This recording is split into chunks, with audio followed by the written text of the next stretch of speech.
Oh, I to, got you. yeah. Hello, everyone. We're going to give everybody a quick minute to hop in here for the session.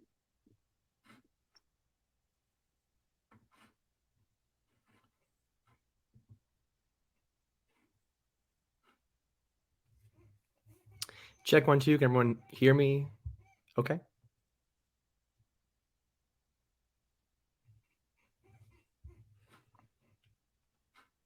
Awesome. Thank you guys for being awesome and letting us know that you can hear us.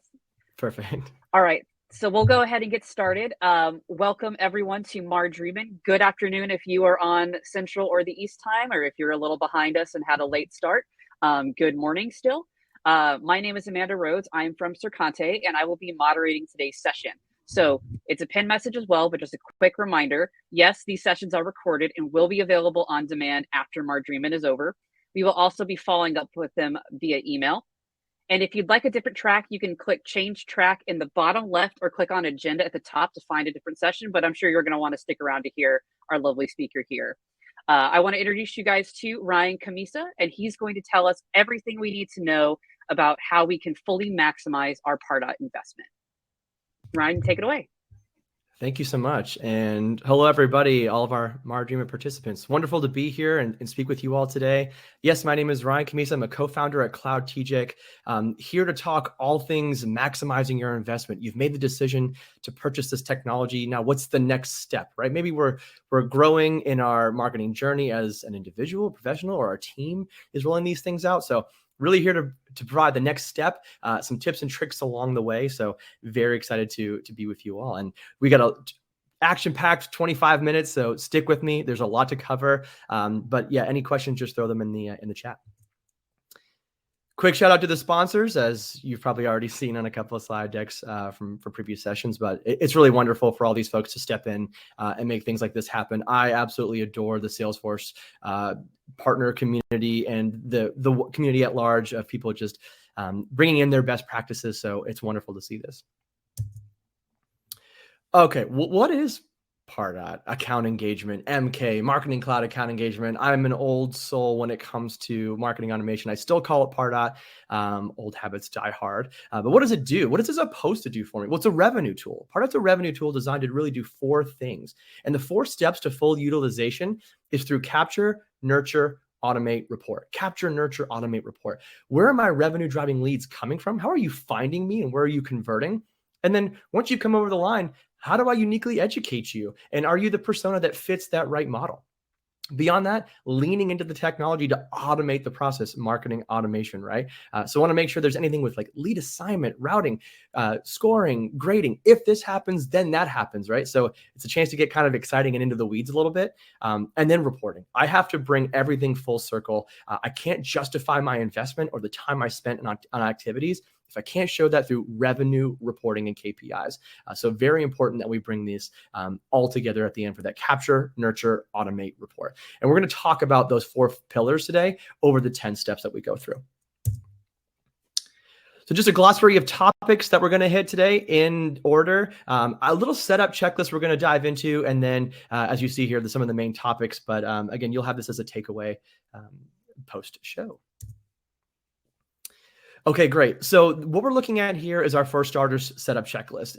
It's a great saying of okay, where am I and where do I want to be? Well, if I don't have any of these checked, I need to start here. This is a non-negotiable. We've got to get this done. So making sure some of you old school folks are up on the Pardot Lightning app, super important, as well as the V2 connector. Want to make sure we're getting all the updates that Salesforce Pardot has to offer. Setting over to the right, our web tracking and our CNAMEs, right? So who are the prospects coming to our website? And then beyond that, our website our tracker domains, and making sure our marketed branded links actually look like they're coming from our company.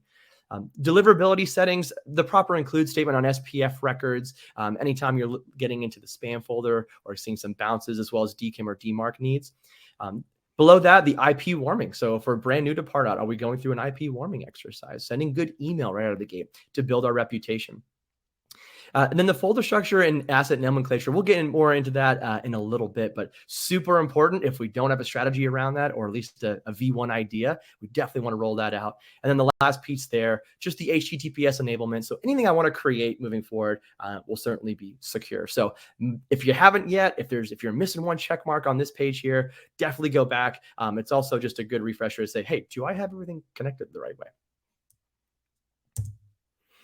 Okay, time to start. So phase one, step one of the 10-step program is data. The old saying of garbage in, garbage out, you're only as good as your data, insert tagline there. It's really true, right? We are only as good as our data. So it's good to understand what are our data challenges, right? Where are things coming from today? Is it we're allowing duplicates in from forms? Maybe it's the sales folks are inputting bad data in from an event or a trade show, something like that. Okay, well, what do I need to put up as a stopgap to make sure that I have the data I need to be successful? And ultimately prioritizing the data for moving forward. Okay, this is the way we've always done it. Great, let's change that. Let's have a new strategy moving forward to make sure that new clean data is coming in. But it's the data that we need, again, to do our jobs better. Outside of fixing the data, it's really good to just do an assessment of where you're at. Hey, we haven't scrubbed our list in a year or two. Okay, maybe we can create a dynamic list based off of inactivity, something like that, that will allow me to say, where am I at with data? And then on the Salesforce side, field integrity and formatting inside of Salesforce. Do I have a pick list? Is this a radio button? Understanding what I have in Salesforce and what I can work with from a data perspective. And the last bullet here is just for any enrichment tools. We work with a lot of clients who say, yeah, my data's bad, or maybe we're using things like Zoom Info, Inside View, Clearbit, just to enrich or append the data that we already have. Maybe it's an ABM model or a cross-sell, upsell functionality. We're looking to go wide, deep in an account. It's really great to have an enrichment tool like Zoom Info. Segmentation. I love segmentation. It is super important to me in understanding who am I talking to and why.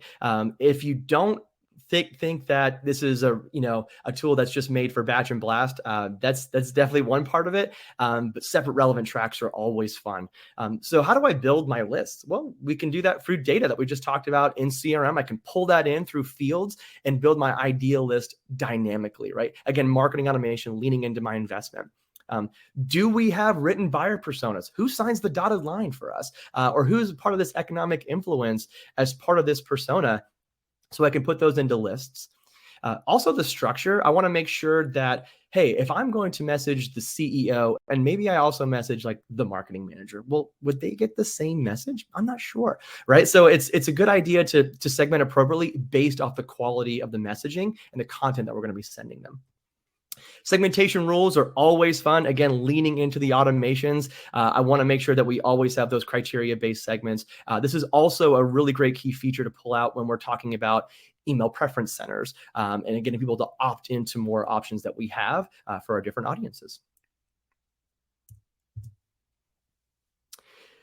I talked earlier about I have to answer marketing's most important question, when it's what's working for me and what's not working for me. When I go to create a Pardot asset, say it's an email in this case, well, it's going to ask me, what's the name of this asset? What folder does it live in? And then the third one, it says, okay, what campaign is this associated to? Pardot kind of slyly forces you into that first touch reporting. Say, okay, great. Well, I want to know where are my revenue driving leads actually coming from? How are people finding me? Maybe it's on a LinkedIn ad. Maybe it's through a contact us form on our website. So it's really good to understand where they're coming from. Among those different channels and those different sources, I want to tag those to campaigns in Salesforce. Hey, we want to do a pay-per-click ad. Maybe we want to do an event as well with a kiosk mode sign up. Okay, great. Let's figure that out, and let's definitely tie those to campaigns. I always like to understand the why behind why are people converting? What's the reason? Everything that I want to do is obviously revenue focused, right? Pardot being that revenue tool, but identifying the why of where they're coming in from and that lead source. And then beyond that, just tracking all of those campaigns that are specific to that first touch data. Conversions, forms, form handlers, progressive profiling, all the kind of fun stuff. This capture, nurture, automate piece, right? We're still on that capture side of it. So I want to make sure that, hey, when you come to a landing page or I'm sending you an email, that I want that page optimized for that capture. So what does that mean? Less is more, certainly, right? I don't want to fill out maybe 10 conversion fields. I think 5 or less is usually pretty optimal, but definitely want to make sure that we have good forms in place, that we're capturing the right data that we want, and then optimizing the landing pages. So, hey, if that email comes through, I want that look and feel to translate into the landing page, and it's driving me clearly and easily into that conversion point through that form. Progressive profiling, wonderful use. You don't get it with the handlers, but it's wonderful to use with Pardot forms. Again, some people kind of get hung up on the styling of it, but really it's great to eliminate as much as we can. So less is more in that conversion. Also, hidden fields are super cool, right? Hey, if you fill this out, great. Now I want one more piece of information for you so I can qualify this lead even further. And then actions and automations on the back end. Hey, you've come over. Now what? Right? What's the next step? Okay, I've got you. So conditional completion actions. Do I want to adjust score, grade, add to list? All kinds of fun stuff that we can do with Pardot forms. Multiple nurture campaigns. We talked a little bit about segmentation in the beginning. I talked about separate relevant tracks. Pardot does more than just list emails, right? The wonderful engagement studio canvas that you all have access to today is begging to be used in a myriad of ways. I always say anyone managing a relationship can benefit from understanding Pardot or even using it. Maybe that's our renewals team. Maybe that's our customer success team, right? So it's like, okay, well, how can I really continue to leverage multiple nurtures? So I like to set objectives. When I think of a nurture program, I think of a goal. I want you to convert. I want you to buy. I want something here to happen so I can make a report out of that, or certainly understand, hey, what's working, what's not working for me. By defining the audience, I can really say, okay, great. This persona gets this message for this specific product, and it has this criteria of saying, okay, great. This is what you're going to get. This is what I want to push you towards.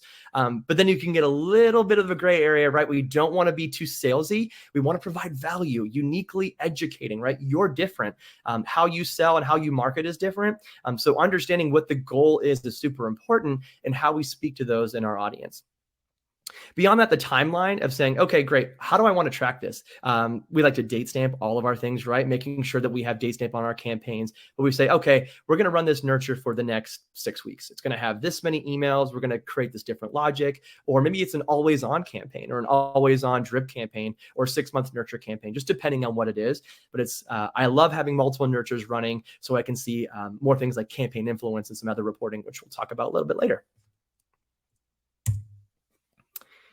Sales and marketing alignment, not so much a leverage or a step in leveraging the technology, but Pardot is great as far as an execution tool. It really needs to be strategic. If we don't have strategy in how we approach this, we're going to get lost in the sauce, or we're going to get very complacent very fast. So it's great to have sales and marketing alignment, team collab to meet revenue goals, right? Pardot the revenue tool. Hey, are we influencing revenue on the marketing side? It's always great to evaluate what your tech stack is. Hey, what's sales using? How are they reaching out to their prospects one-on-one? When does marketing come into the fold? When did they exit the conversation? So always good to understand how the sales team and marketing team are leveraging their tech stack.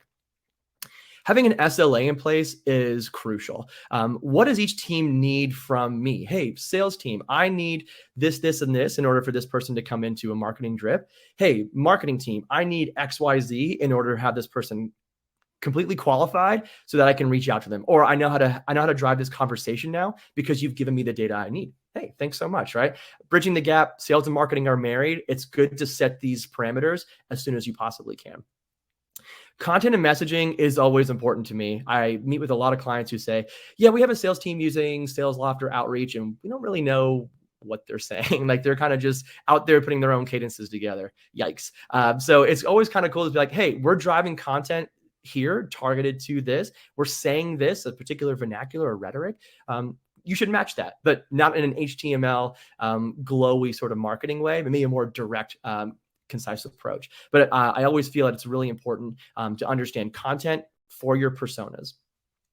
And again, just the revenue optimization side of it, RevOps is overarching. I know it's a cheesy buzzword, but certainly want to make sure that you're understanding the lead to cash process as it's aligned to revenue goals for reporting.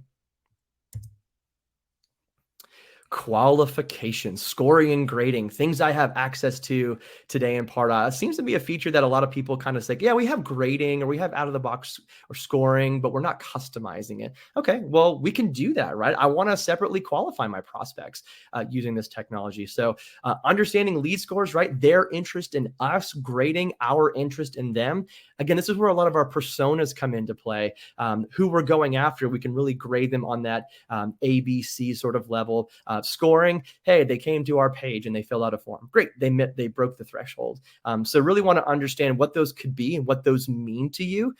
Also understand what might be ROI worthy to you. We'll talk about that in a little ways down the line when it comes to reporting and influence, but always great to know that we can customize all of these features.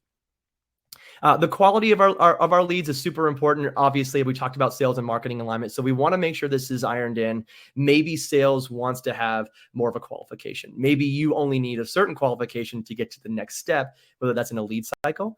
So it's good to identify that.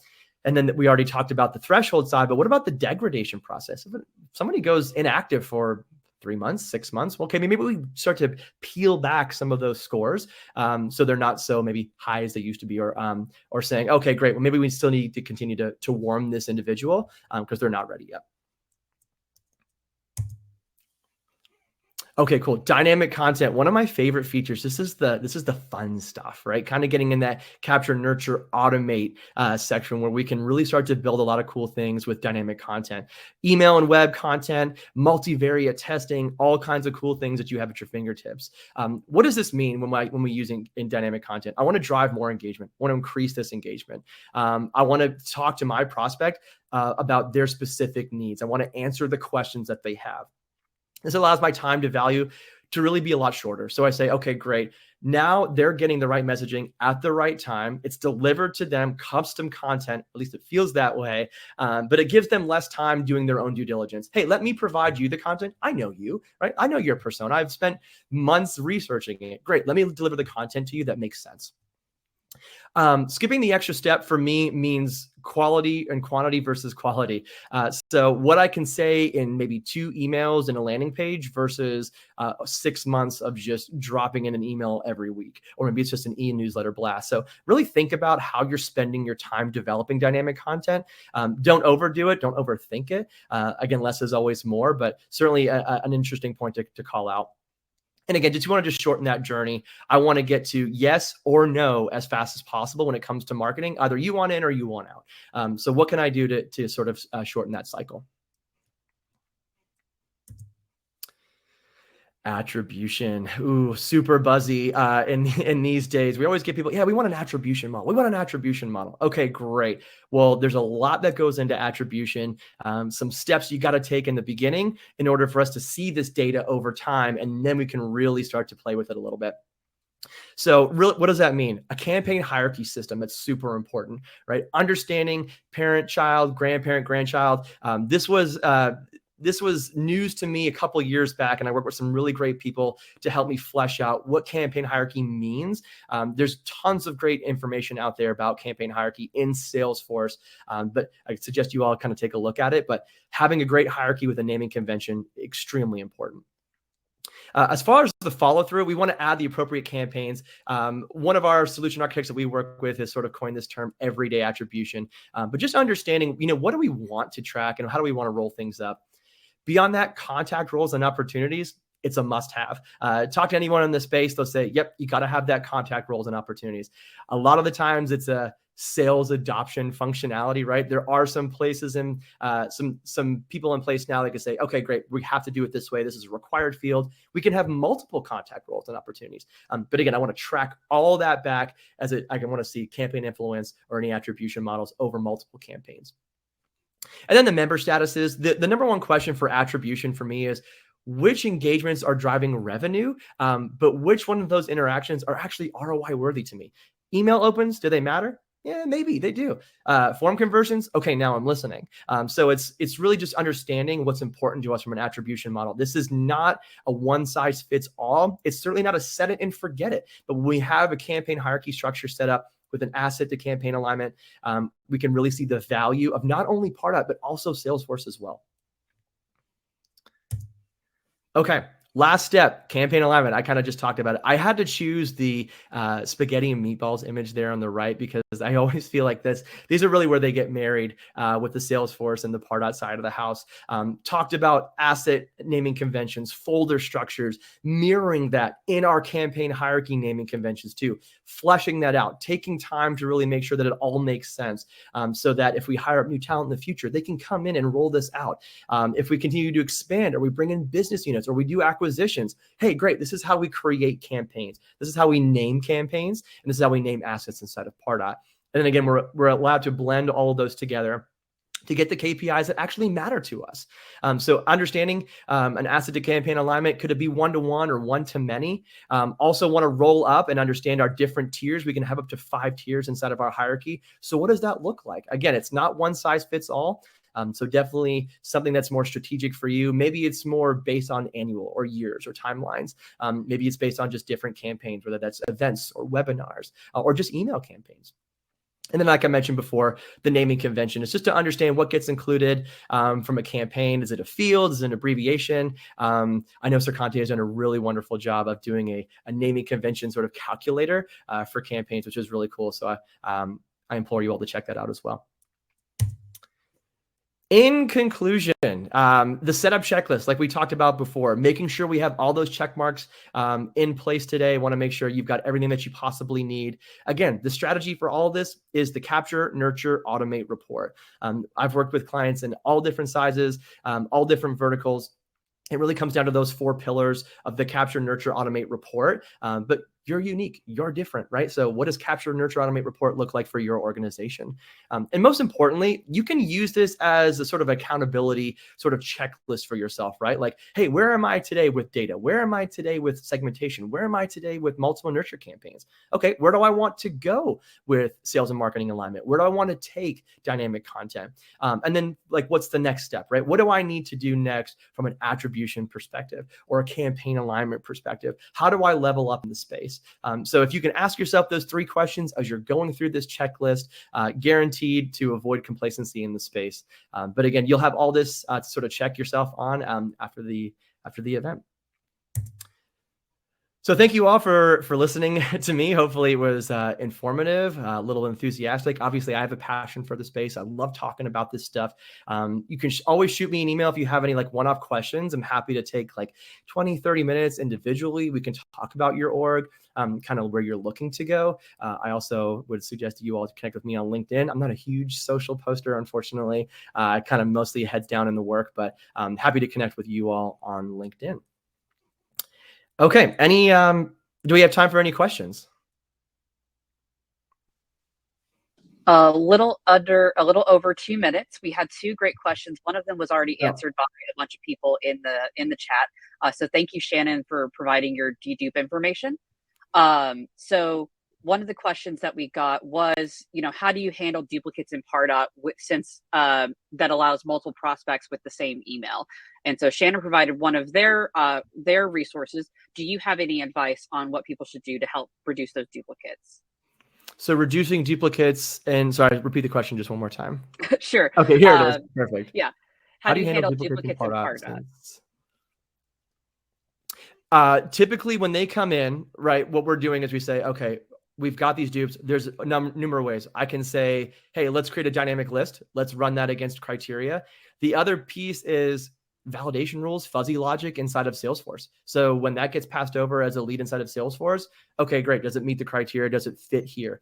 I would also suggest this as a database cleanup. A lot of what we've been doing lately is saying, hey, I'm over my mailable contacts or prospects because maybe they have the sum of the same name. Okay, well, let's create a dynamic list at email address and send a recycle bin. So those are 2 ways I would take a look at that. Perfect. And the last other question that we had was, can Pardot create one-to-one cadences for leads, or is this something like SalesLoft needed? Yeah, you can. So what you can do, let's just say Ryan, salesperson, I can create a user for them inside of Pardot. And let we say, okay, well, Ryan's going to be at said event and we want to let his people know in certain location. Let's say it's Marjorie in Atlanta. Okay, great. Hey, folks, all Ryan's accounts in Atlanta, we want to send them a note and just say, great. I'm going to send a 3 email cadence. It can be just a text email format. It doesn't have to be HTML or beautiful. We can just set a simple engagement studio program, maybe driving them to a landing page to meet you. Maybe there's a link to your Calendly to book time with you one-to-one. So you can absolutely send those emails coming from that user. And we can also have real-time analytics as well as opens, clicks, all that kind of fun stuff. Good question.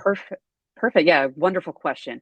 All right, guys, this concludes today's session. It's about to train us over to the next session on the track. There's some great stuff coming up. If you have any additional questions for our speakers, always reach out to them. Ryan's provided his information. And of course, all of these sessions will be available live on demand after the event. So so feel free to check that out. Thank you, everybody, and have a wonderful day. Thank you.